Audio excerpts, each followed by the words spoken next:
nggak ngeritik Anies gitu lah, ngapain mau dikritik? Wali kota bukan, gubernur bukan, presiden bukan, kan bukan pejabat. Bahkan katanya Anda pengangguran katanya. Ngapain dikritik pengangguran? Oke? Saya bukan orangnya Pak Anies, dan saya nggak pernah punya masalah dengan Pak Anies.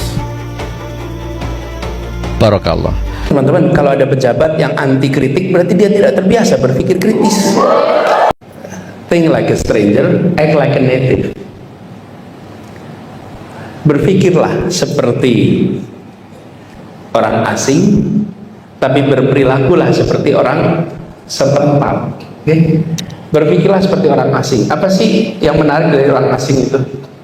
Orang asing itu bertanya yang tidak ditanyakan. Itulah orang asing. Tanya nih misalnya, kenapa ya motif songket begitu? Terus kamu bisa jawab gak? Dari dulu begini Pak. Songket ya begini. Iya saya tahu kenapa. Terus kita, aduh saya nggak kepikir ya kenapa songket begini ya. Terus nih Anindita pakai nih motifnya batik apa songket nih? Batik. Batik, kenapa ya motif batik begitu? Terus kita, aduh kenapa ya? Oh tanya lebih jauh lagi, batik kenapa ya warnanya kok coklat sama hitam ya? Kenapa ya kalau di Pekalongan kok warnanya merah kuning gitu ya?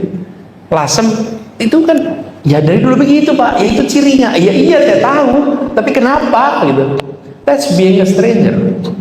Jadi saya selalu mengatakan, menjadilah seperti orang yang tidak berada di sini dan bertanya hal-hal yang tidak biasa ditanyakan. Coba semuanya angkat jarinya, angkat tangan, angkat tangan. Jarinya berapa? Kenapa 5? Pak yang bener aja, jari ya 5 Pak, namanya manusia gitu kan. Ini pertanyaan, mungkin nggak Anda ditanyain orang di sebelah Anda gitu, Mbak, jarinya 5 kenapa ya? Kira-kira Anda langsung pindah tempat bukan nggak tanya gitu? Ini berarti yang tanya nih belum sembuh nih gitu kan kira-kira. Masa jari ditanyain? Pertanyaan saya, siapa yang kira-kira tanya ke Anda jarinya 5? Coba? Anies. Ya, selain Anies lah. Hah? Anak-anak kecil. Ada juga lain? Ya, anak kecil. Atau kalau memang ada IT, tahu IT ya? Makhluk luar angkasa. Kalau ada tuh gitu. Dia datang ke bumi, dia pasti tanya, kenapa ya ada di sini dan hidung gitu? Kenapa ya 2 matanya? Kenapa? Kita itu udah nggak tanya lagi. Kenapa? Karena kita berada di dalam dunia manusia. Di dalam dunia manusia, ya namanya manusia pasti jarinya 5, matanya 2. Itulah umumnya. Karena itu kita bertanya lagi. Nah, seringkali kita itu terlalu dalam hidup dalam diri kita sendiri, dalam lingkungan kita, sampai kita menerima apapun yang ada tanpa pernah mempertanyakan. Akhirnya nggak punya jawaban. Kenapa songket begitu? Ya dari dulu Pak. Kenapa batik begitu? Ya dari dulu. Nah, efek dari tidak bertanya itu, kemudian kita tanpa sadar menerima, tanpa sadar tidak menumbuhkan kemampuan berpikir kritis. Jadi untuk tumbuh kemampuan berpikir kritis, tarik diri Anda sedikit keluar dari apapun dunia itu. Nah, ini pengalaman saya selama ini. Saya selalu mencoba selalu bertanya dengan itu, why? Kenapa? Why? Everything, why? Dan saya memimpin kalau di organisasi bukan dengan instruksi tahap mulainya, tapi dengan pertanyaan, why? Nah, dengan begitu teman-teman, kita bisa menumbuhkan kemampuan berpikir kritis. Dan ini terkait IM nih, ini pengalaman zaman dulu ketika rekrutmen IM. Itu kalau rekrutmen suka ada yang begini, Pak saya tertarik ikut Indonesia Mengajar Pak, syaratnya apa? Oh jawab saya, Anda nggak usah daftar. Kalau tanyanya syaratnya apa? Karena syarat itu bisa dibaca di website. Kalau Anda ketemu saya dan tanya syaratnya apa, nggak usah ikut. Kami butuhnya orangnya begini, Pak kenapa syaratnya di bawah umur 25? Pak kenapa syaratnya belum menikah? Oke? itu adalah pertanyaan yang menimbulkan percakapan. Tapi kalau pertanyaan yang tadi menimbulkan percakapan nggak? Enggak. Pertanyaan 1, 2, 3, lihat di website aja, ada semua. Nah, teman-teman, memancing pertanyaan-pertanyaan yang menumbuhkan percakapan, yang menumbuhkan kemauan untuk membandingkan, itulah yang kita butuhkan. Waktu saya masih SMA menuju kuliah, saya ini diberi oleh paman saya sebuah buku yang sangat berkesan. Saya nggak tahu buku itu masih ada apa tidak, tapi buku lama, namanya Breakthrough Thinking. Anandita cek coba di Google, masih ada nggak tuh buku itu? Namanya Breakthrough Thinking. Karena itu buku saya ingat sekali. Karena saya lulus SMA menuju kuliah, terus diberi oleh sebuah buku namanya Breakthrough. Lalu ada pengalaman di Breakthrough Thinking itu yang kemudian saya terapkan dalam kehidupan saya. Dia cerita begini di Breakthrough Thinking. Ada orang yang berpikir breakthrough, ada yang tidak berpikir breakthrough. Waktu itu belum menggunakan istilah critical. Apa bedanya? Kata dia begini, dalam sehari-hari dari rumah ke tempat kerja orang naik kendaraan.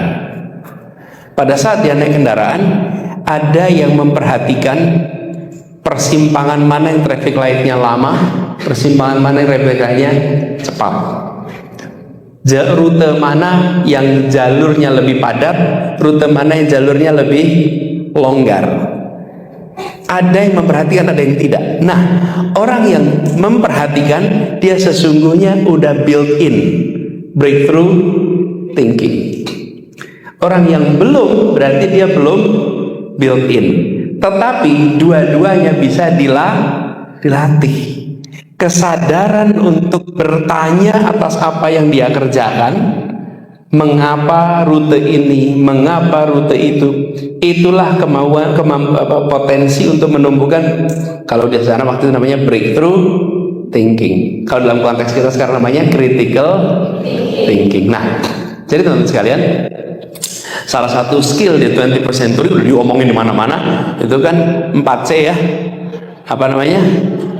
Critical thinking, apalagi kolaborasi, apalagi communication, apalagi creativity. Itu 4C itu disebut di mana-mana, udah hafal kita. Nah, sekarang menurut saya salah satu yang paling penting adalah critical thinking. Dan critical thinking ini menjadi benteng berhadapan dengan apa?